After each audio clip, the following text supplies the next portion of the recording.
देखो ratio analysis chapter को ये लोग 3 कैटेगरी में बांटा, पूरा चैप्टर को 4 कैटेगरी में बांटा हुआ है। और कुछ एक फॉर्मूला आपका ग्रेजुएशन में और भी हो सकता है, वो सम्स के साथ आएगा। मेनली जो फॉर्मूला था उनका पहले डिस्कशन कर रहे हैं यहाँ पे। तो देखो आप लोगों को 4 हेड याद रखना है रेशियो एनालिसिस में। तो 4 कैटेगरी में रेशियोज को ब्रेक किया।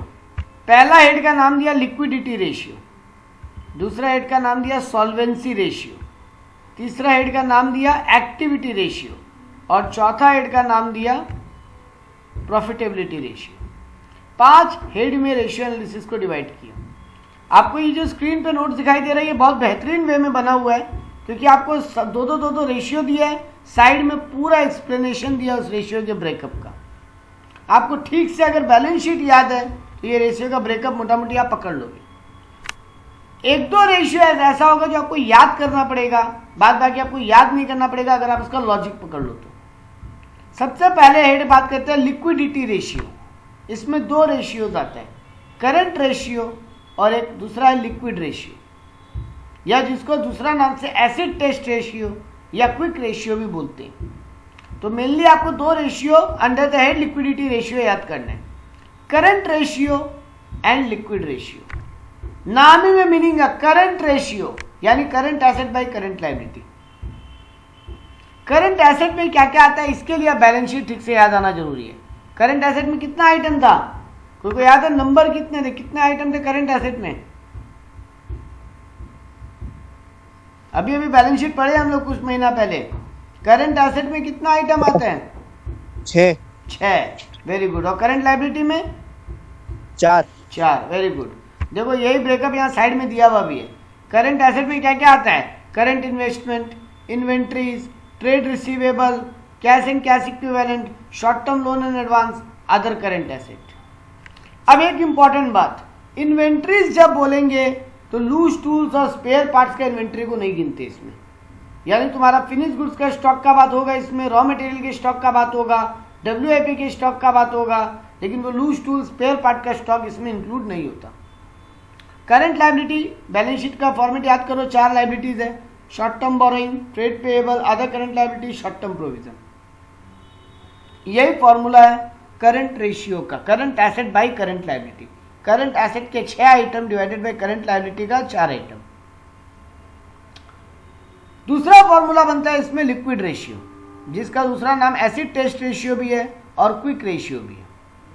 फॉर्मूला वही है, current asset by current liability, बस ऊपर में 2 आइटम माइनस, नीचे में 1 आइटम माइनस। नीचे वाला ब्रेकअप यहाँ पे नहीं है, बट हम आपको बताएगा, वो आपको याद हो जाएगा।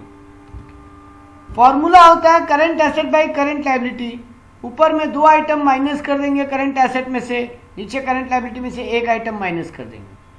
करंट एसेट में से क्या क्या माइनस करेंगे? Inventories and prepaid expense, inventories and prepaid expense, ये 2 आइटम माइनस कर देंगे। इसीलिए फॉर्मूला बनता है quick asset by current liability, quick asset by current liability. तो क्विक एसेट का मतलब क्या होता है? Current asset minus inventory minus prepaid expense. अब नीचे में क्या माइनस होगा करंट लायबिलिटी में, जो यहाँ पे नोट्स में नहीं दिखाई दे रहा है? Bank overdraft.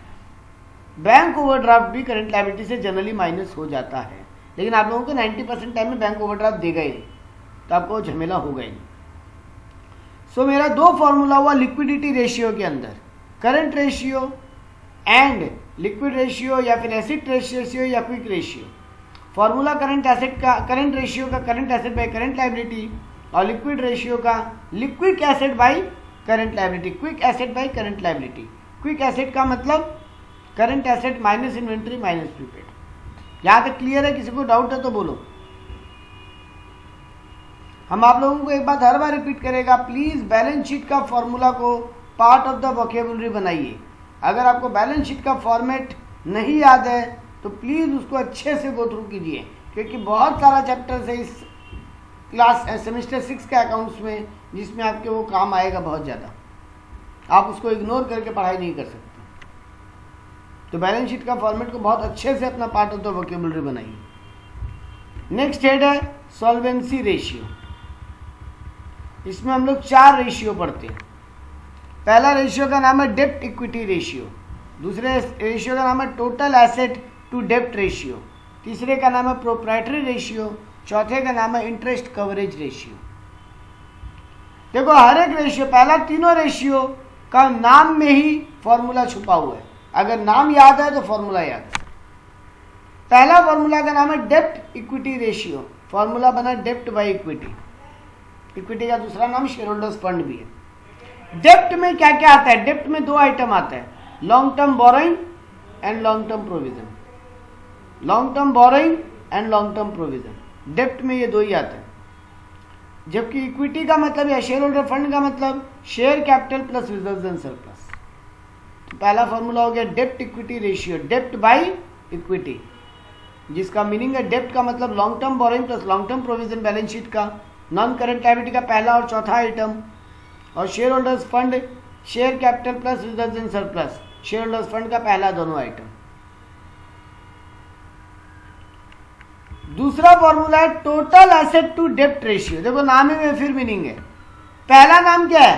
टोटल एसेट, दूसरा नाम क्या है? डेप्ट। सो डेप्ट ऊपर हो गया टोटल एसेट, नीचे हो गया लॉन्ग टर्म डेप्ट। टोटल एसेट का मतलब पता है, ये बैलेंस शीट का टोटल ले लो, वो एक ही बात हो गया। और डेप्ट का मतलब अभी भी ऊपर पड़े हो, long term boring plus long term provision. अच्छा, अगर एग्जाम में आपको बोलता है डेप्ट टू टोटल एसेट निकालो तो क्या करते? मेरा फॉर्मूला है टोटल एसेट टू डेप्ट रेशियो, तो total asset by long term डेप्ट। अगर हम बोलते एग्जाम में क्वेश्चन देता डेप्ट टू टोटल एसेट रेशियो निकालो तो क्या करते? Come on give your answer sir. तो डेप्ट बाय टोटल एसेट मतलब long term boring. Very good, उल्टा कर देते। ये हमेशा ध्यान में रख लेना, सॉल्वेंसी रेशियो का नाम में ही फॉर्मूला छुपा हुआ है। तो टोटल एसेट टू डेप्ट बोला, आप total asset by long term डेप्ट लिख दो। अगर डेप्ट टू टोटल एसेट बोलता तो आप लॉन्ग टर्म डेप्ट बाय टोटल एसेट लिख दो।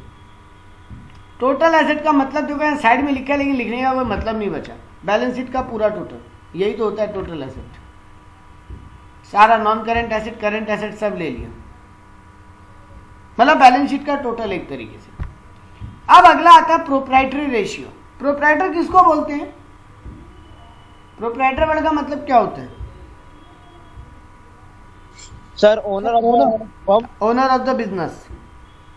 अब वो बिजनेस कोई भी हो सकता है, कंपनी, फर्म, सोल प्रोप्राइटरशिप, कुछ भी हो सकता है। हाँ। हम लोग रेशियो एनालिसिस किसके लिए पढ़ते हैं? कंपनी के लिए। कंपनी का ओनर कौन? Share holder. हाँ, इस फॉर्मूला का दूसरा नाम यही है, share holders fund to total asset. इस फॉर्मूला का दूसरा नाम यही है, प्रोप्राइटर मतलब share holder, owner of the company. तो share holders fund to total asset, इसीलिए देखो फॉर्मूला क्या बना, share holders fund divided by total asset. अगर हम बोल देता total asset to share holders fund निकालो तो ऊपर टोटल एसेट, नीचे शेयर होल्डर्स फंड आ जाता। प्रोप्राइटरी रेशियो का स्ट्रेट मीनिंग यही है, share holders fund to total asset. और शेयर होल्डर फंड का मतलब अभी भी ऊपर पड़े, share capital plus reserves and surplus. और टोटल एसेट का मतलब पता ही है, बैलेंस शीट का full total, non current asset plus current asset. आखिरी फॉर्मूला पे आते हैं, इंटरेस्ट कवरेज रेशियो। इसका मतलब जान लो, फॉर्मूला याद हो जाएगा। वरना ये एक फॉर्मूला है जो हम बोला था ना, कुछ एक फॉर्मूला है जो आपको याद करना पड़ेगा। अब तक सारा फॉर्मूला नाम से ही चला, खाली कुछ एक फॉर्मूला है जो आपको याद करना पड़ सकता है, तो उनमें से एक ये है। हम ट्राई करते हैं नहीं याद करना पड़े, नाम ही में मीनिंग हो। तुम्हारे ईबीआईटी का कितना पार्ट इंटरेस्ट कवर करता है? इंटरेस्ट कवरेज रेशियो, इंटरेस्ट कितना पार्ट कवर करता है प्रॉफिट का, और यहाँ प्रॉफिट का मतलब ईबीआईटी है। तो देखो formula, net profit before interest and tax, मतलब earning before interest and tax, EBIT, earning before interest and tax divided by interest on long term डेप्ट। शॉर्ट टर्म डेप्ट का इंटरेस्ट नहीं, लॉन्ग टर्म उधार का ब्याज। तो तुम्हारे टोटल प्रॉफिट में कितना पार्ट तुमको लॉन्ग टर्म उधार को देना पड़ जाता है, इंटरेस्ट कितना उनको देना पड़ता है। तो अगर याद करना है तो ऐसे लॉजिकली याद कर लो कि कितना ईबीआईटी का कितना पार्ट इंटरेस्ट कवर करता है, तो ईबीआईटी बाय इंटरेस्ट। नहीं याद रहता है तो फॉर्मूला याद कर सकते हो, EBIT divided by interest plus interest on long term डेप्ट। अब एक बात है, आपको ईबीआईटी एग्जाम में डायरेक्ट देगा क्या? नहीं देगा, आपको प्रॉफिट आफ्टर टैक्स देगा। आप क्या करोगे उसको ईबीआईटी बनाने के लिए? आपको प्रॉफिट आफ्टर टैक्स देगा, आप उसको profit before interest and tax बनाने के लिए क्या करोगे? सर टैक्स और इंटरेस्ट ऐड कर देंगे। वेरी गुड, आपको पैट देगा प्रॉफिट आफ्टर टैक्स, आप इंटरेस्ट और टैक्स ऐड बैक कर दो, आपका EBIT आ जाएगा, earning before interest and tax. तो ये था इंटरेस्ट कवरेज रेशियो। तो हम लोग 2 हेड पढ़ लिए, लिक्विडिटी रेशियो पढ़ लिए एंड सॉल्वेंसी रेशियो पढ़ लिए। Any doubt? नो डाउट, चलो ठीक है। अब आ जाओ तीसरे हेड के ऊपर, जिसका नाम है एक्टिविटी रेशियो या turn over ratio. Activity ratio या टर्न ओवर रेशियो भी बोलते हैं इसको। ये जनरली आंसर टाइम्स में आता है, टाइम्स में। ये आंसर मेनली आपका टाइम्स में आएगा। अब देखो, एक्टिविटी रेशियो या turn over ratio. Turn over का मतलब क्या होता है? सेल, एक लोकल लैंग्वेज में सेल। लेकिन एक्चुअली में टर्नओवर का सिर्फ मतलब सेल नहीं होता। एक्चुअली में टर्नओवर का मतलब होता है किसी भी चीज का रोटेशन। एक्चुअली में टर्नओवर का मतलब होता है किसी भी चीज का रोटेशन। वो कुछ भी हो सकता है। जब हम स्टॉक का रोटेशन बोलते हैं तो हम बोलते हैं स्टॉक टर्नओवर रेशियो। जब हम डेटर का रोटेशन बोलते हैं तो डेटर टर्नओवर रेशियो। जब हम क्रेडिटर का रोटेशन बोलते हैं तो क्रेडिटर टर्नओवर रेशियो। और जब हम वर्किंग कैपिटल का रोटेशन बोलते हैं तो वर्किंग कैपिटल टर्नओवर रेशियो। इसीलिए इसमें 4 फॉर्मूला बनते हैं। Inventory turnover ratio, trade receivable turnover ratio, trade payable turnover ratio, working capital turnover ratio. हर एक के नीचे वाला साइड देखो, जो नाम दिया उसी का एवरेज करने बोला। पहले बोला इन्वेंट्री टर्नओवर रेशियो, या जिसका नाम स्टॉक टर्नओवर रेशियो भी होता है, तो नीचे क्या किया? Average stock. दूसरा बोला ट्रेड रिसीवेबल टर्नओवर रेशियो, तो नीचे क्या किया? Average trade receivable. तीसरा बोला ट्रेड पेएबल टर्नओवर रेशियो, तो नीचे क्या किया? Average trade payable. और चौथा बोला working capital turnover ratio. Working capital का एवरेज नहीं हो सकता क्योंकि ओपनिंग क्लोजिंग अलग अलग फिगर नहीं पता होता है, इसीलिए वर्किंग कैपिटल ही लिख दिया नीचे, एवरेज वर्किंग कैपिटल नहीं लिखा बस। तो चारों फॉर्मूला में जो नाम है वो नीचे आ गया। अब हमको एक एक बात बोलो, स्टॉक का जब तुम वैल्यू करते हो उसको किस पे वैल्यू करते हो? स्टॉक को जब बुक्स में रिकॉर्ड करते हो किस वैल्यू पे रिकॉर्ड करते हो? एक वर्ड का आंसर, एक वर्ड का आंसर है। स्टॉक को जब बुक्स में रिकॉर्ड करते हो किस पे रिकॉर्ड करते हो जनरली? कॉस्ट में। कॉस्ट पे। तो देखो ऊपर भैया cost of revenue from operations मतलब COGS, cost of goods sold. Stock हमेशा कॉस्ट। अब देखना तीनों में क्या हुआ, चारों फॉर्मूला में ही वो आइटम किस पे डिपेंड करता है वो ऊपर आ जा रहा है। आइटम का नाम जो दिया है वो नीचे एवरेज में आ जा रहा है और ऊपर में हर फॉर्मूला के वो आइटम जिस पे डिपेंड करता है वो आ जा रहा है। याद करने का ये तरीका है। आपका स्टॉक किस पे डिपेंड करता है? कॉस्ट पे। तो देखो ऊपर क्या आ गया? Cost of goods sold. आपका डेटा किस पे डिपेंड करता है? क्रेडिट सेल पे ना। डेटा कहां से कैलकुलेट करते हो? जितना माल उधार में बेचे। तो देखो ऊपर क्या आ गया? क्रेडिट रेवेन्यू फ्रॉम ऑपरेशंस मतलब क्रेडिट सेल। क्रेडिटर किस पे डिपेंड करता है? क्रेडिटर किस पे डिपेंड करता है? सर हम लोग का परचेज पे। क्रेडिट परचेज पे। हाँ क्रेडिट परचेज में। हाँ, कैश परचेज पे क्रेडिटर डिपेंड नहीं करता। उधार में खरीदते हो भाई क्रेडिटर होता है। तो देखो ऊपर क्या आ गया? Credit purchase. और तुम्हारा day to day working capital का रोटेशन किस बात पे डिपेंड करता है? सेल के ऊपर,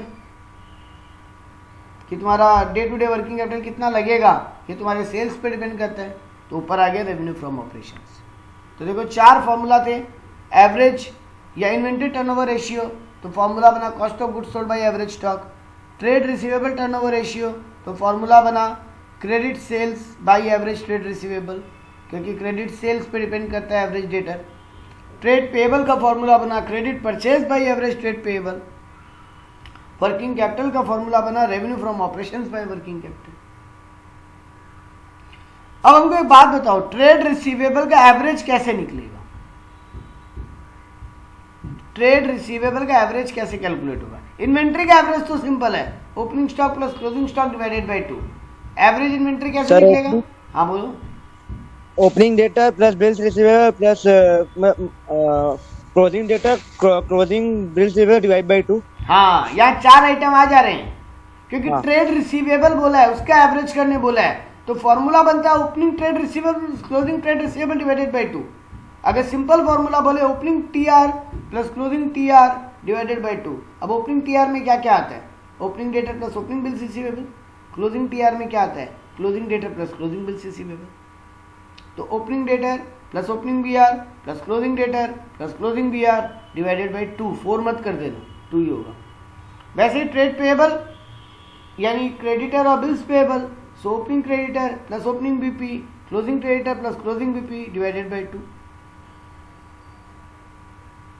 और यहां जब भी बोला है क्रेडिट परचेज मतलब नेट क्रेडिट परचेज बोल रहा है, मतलब परचेज माइनस परचेज रिटर्न करके लिखना।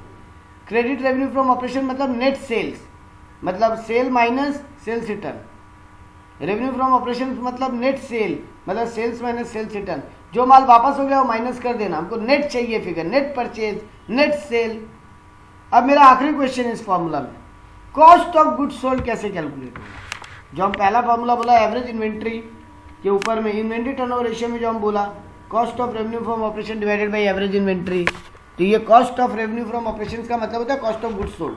कॉस्ट ऑफ गुड्स सोल्ड कैसे कैलकुलेट होगा sir, opening stock plus purchase plus direct expense minus closing stock. हाँ, एक तो ये होता है, और कुछ और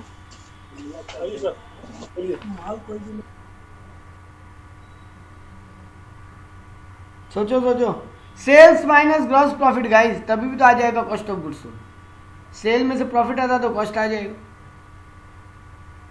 सेल माइनस जीपी। एग्री करोगे सब इस पे, सेल्स माइनस जीपी भी एक फॉर्मूला बन सकता है कॉस्ट ऑफ गुड्स सोल्ड निकालने का। हाँ सर। तो 2 फॉर्मूला बनता है सीओजीएस निकालने का, एक होता है opening plus purchase plus direct expense minus closing stock, तो भी आ जाएगा कॉस्ट ऑफ गुड्स सोल्ड। एक होता है सेल्स माइनस ग्रॉस प्रॉफिट, तो भी आ जाएगा cost of goods sold. Trading account से खेलना आना पड़ता है बस खाली, ये ट्रेडिंग अकाउंट में छुपा हुआ। ठीक है, तो इस पार्ट में यही था। अब आ जाता है चौथा हेड। इसमें एक चीज और बताना था हमको, 1 मिनट रुको केवल।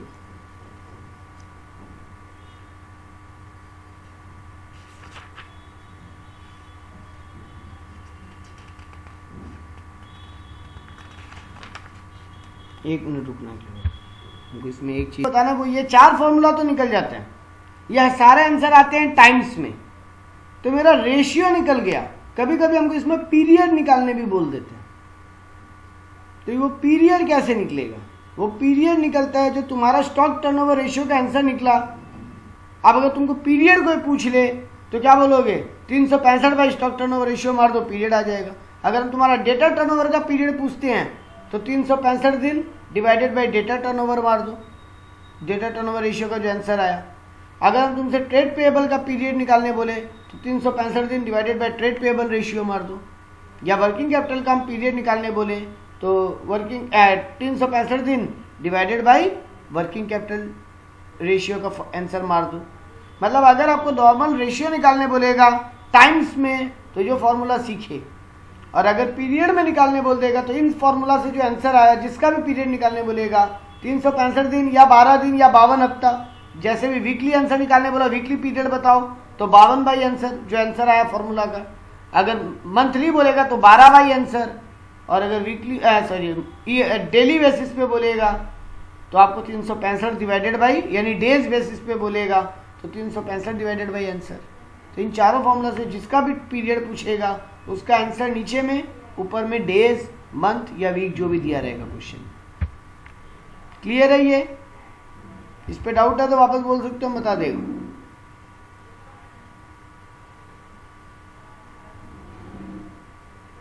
कोई क्वेरी नहीं? चलो ठीक है, लास्ट पार्ट पे आ जाते हैं, प्रॉफिटेबिलिटी रेशियो। 5 फॉर्मूलाज है इसके अंदर, तो पहले में 2, दूसरे में 4, तीसरे में 4 और आखिरी में 5। इसमें 3 बहुत सिंपल है, केवल 2 में माथापच्ची है जो है। पहला फॉर्मूला बड़ा simple, gross profit ratio, GP by sales into 100, यानी GP by revenue from operations into 100। ये बहुत सिंपल था, जीपी निकालने का अभी बात किए थे। जीपी कैसे निकलेगा, sale plus closing stock minus purchase minus direct expense minus opening stock, GP निकल जाएगा। यानी ट्रेडिंग अकाउंट बनाओ और जीपी निकाल लो। ट्रेडिंग अकाउंट के क्रेडिट में क्या लिखते हो, सेल और क्लोजिंग स्टॉक दोनों को ऐड कर लो, इधर में परचेज, ओपनिंग स्टॉक और डायरेक्ट एक्सपेंस तीनों को माइनस कर दो, जीपी आ जाएगा।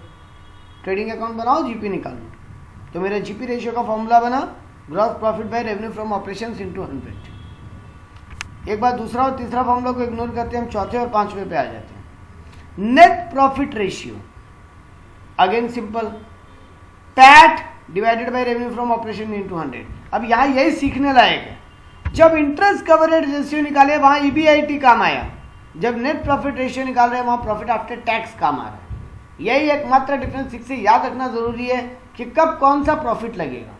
इंटरेस्ट कवरेज रेशियो में ईबीआईटी लग रहा था, earning before interest and tax, जबकि नेट प्रॉफिट रेशियो निकालते वक्त प्रॉफिट आफ्टर टैक्स लग रहा है। So net profit after interest and tax मतलब PAT, profit after tax divided by revenue from operations into 100। पांचवा फॉर्मूला भी सिंपल है, रिटर्न ऑन इन्वेस्टमेंट, मतलब तुम जो इन्वेस्ट की हो उसके बदले में तुमको कितना रिटर्न मिला है। बिजनेस में जितना इन्वेस्ट हुआ है तुम्हारे से नहीं, टोटल से बिजनेस में जितना इन्वेस्टमेंट हुआ है उसमें तुमको कितना प्रॉफिट मिला। तो यहां पर भी आपका लगेगा net profit before interest and tax यानी ईबीआईटी। तो सिर्फ एक जगह पैट है, दो जगह ईबीआईटी है। इंटरेस्ट कवरेज में ईबीआईटी है और रिटर्न ऑन इन्वेस्टमेंट या रिटर्न ऑन कैपिटल एम्प्लॉयड में भी ईबीआईटी है, खाली net profit before net profit ratio में पैट है। तो यहाँ फॉर्मूला क्या बना, net profit before interest and tax divided by capital employed into 100, यानी कितना इन्वेस्ट किया। कैपिटल एम्प्लॉयड का मतलब क्या होता है, मेरा ये पहले भी शायद पढ़ाया हुआ ये बात। कैपिटल एम्प्लॉयड हम फिर से वो क्वेश्चन पूछेंगे, आप लोग आंसर करना। हम दो लैंग्वेज बोलेंगे, दोनों में से कौन सा लैंग्वेज करेक्ट है कैपिटल एम्प्लॉयड के लिए। बिजनेस में कितना पैसा लगा हुआ है या बिजनेस में मेरा कितना पैसा लगा हुआ है, दोनों में से कौन सा स्टेटमेंट करेक्ट है। कैपिटल एम्प्लॉयड वर्ड के लिए दोनों में से कौन सा स्टेटमेंट करेक्ट है, बिजनेस में कितना पैसा लगा हुआ है या बिजनेस में मेरा कितना पैसा लगा हुआ है। सर दोनों ही करेक्ट है कैपिटल एम्प्लॉयड के लिए।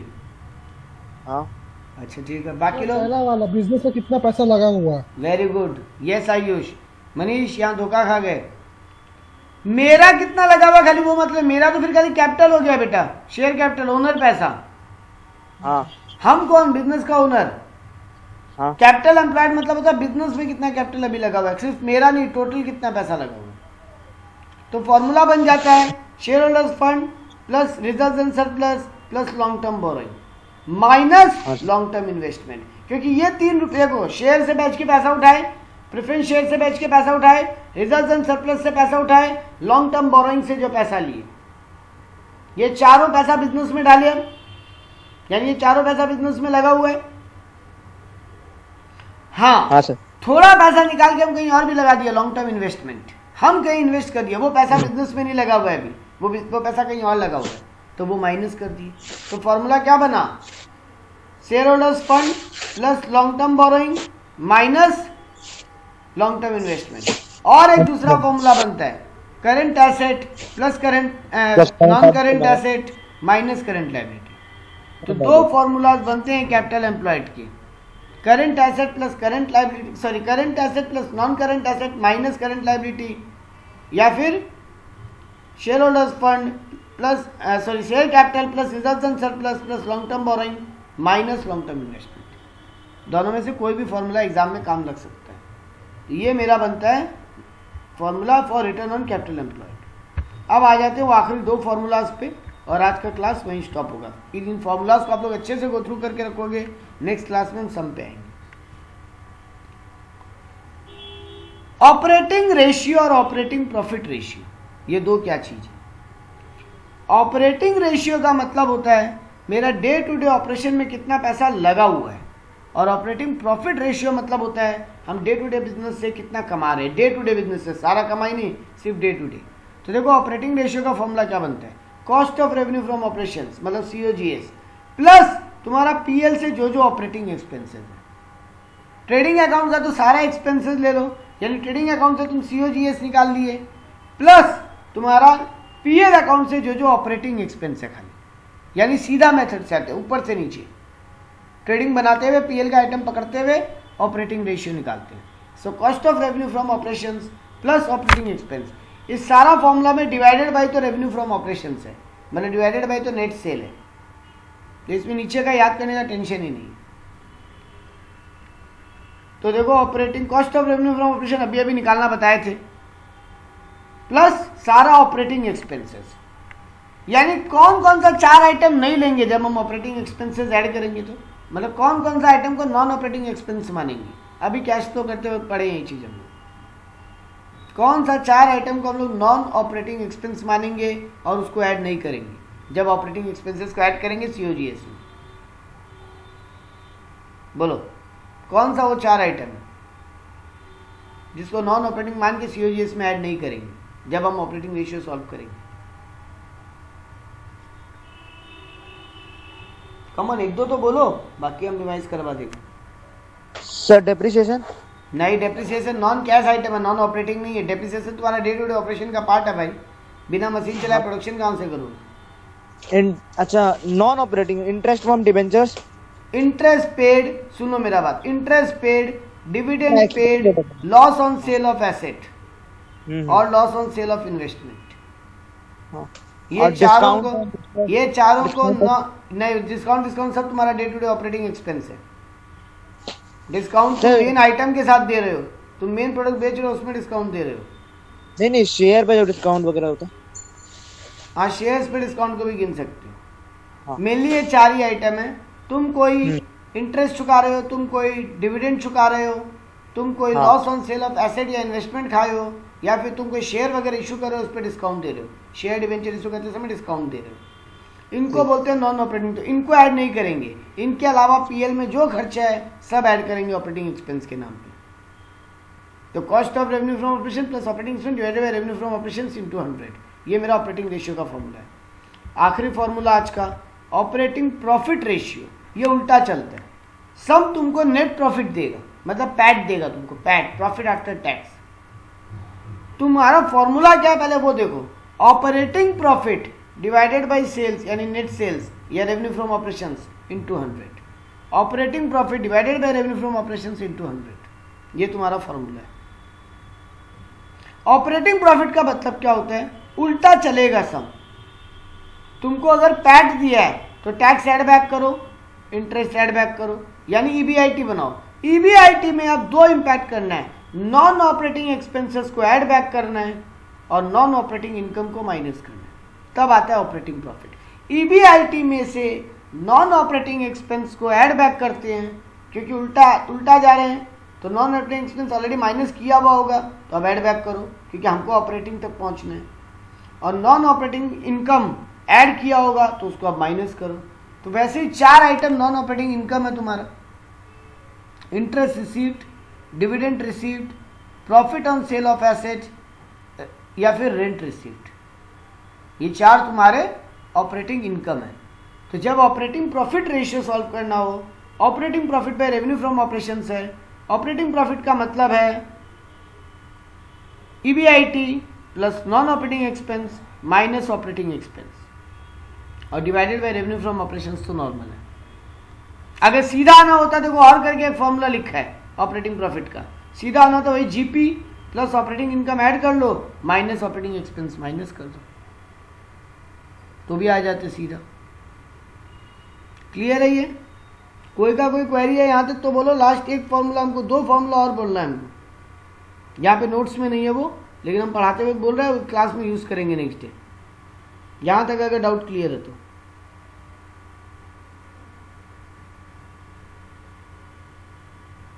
नो डाउट, चलो ठीक है। एक फॉर्मूला पूछता है फिक्स चार्ज कवरेज रेशियो, ये आपके सिलेबस में 12 में नहीं था, ये नया पार्ट है, ये नोट्स में नहीं दिखाई दे रहा है अभी, लेकिन नेक्स्ट डे जब हम सम्स देगा तो हम नोट्स में दे देगा पहले वो। Fix charge coverage ratio formula बहुत सिंपल है, EBIT divided by interest on long term. ये अभी हम लोग कहां पर गए हैं, इंटरेस्ट कवरेज रेशियो में। देखो इसी का दूसरा नाम क्या बना दिया लोग, fix charge coverage ratio. Clear है ये बात? जो अभी हम लोग पढ़ के आए थे ना इंटरेस्ट कवरेज रेशियो, उसी फॉर्मूला को ये लोग क्या बना दिया, फिक्स चार्ज कवरेज रेशियो। एक फॉर्मूला और बोलेंगे, ईपीएस कैसे निकलता है, अर्निंग पर शेयर कैसे निकलता है, कोई बोल सकता है? सर पैड आने के बाद प्रेफरेंस वालों को पहले शेयर देने का जो बचेगा, हाँ, उसमें फिर नंबर ऑफ शेयर से डिवाइड कर देंगे। Very good. तो तुम्हारा प्रॉफिट आफ्टर टैक्स निकला, उसमें से प्रेफरेंस डिविडेंड माइनस कर दिए, इसी को बोलते हैं पाफेश, profit available for equity share holder. PAT आएगा प्रॉफिट आफ्टर टैक्स, सब कुछ माइनस करने का, टैक्स वैक्स माइनस करने का, तुम्हारा नेट प्रॉफिट। पैट आ गया, माइनस किए प्रेफरेंस डिविडेंड, जो बच गया उसको divided by number of equity share कर दो, तुम्हारा अर्निंग पर शेयर आ जाएगा। एक शेयर से कितना कमा रहे हो वो निकल जाएगा। के अलावा और कुछ काम का है, एक आध फॉर्मूला है, वो जब नेक्स्ट क्लास में सम्स करेंगे तो सम्स के साथ ही उनका बात करेंगे, वो बेटर होगा। विदाउट सम्स उनका बात करके कोई मतलब नहीं बनता। तो ये है मेरा रेशियोज का पूरा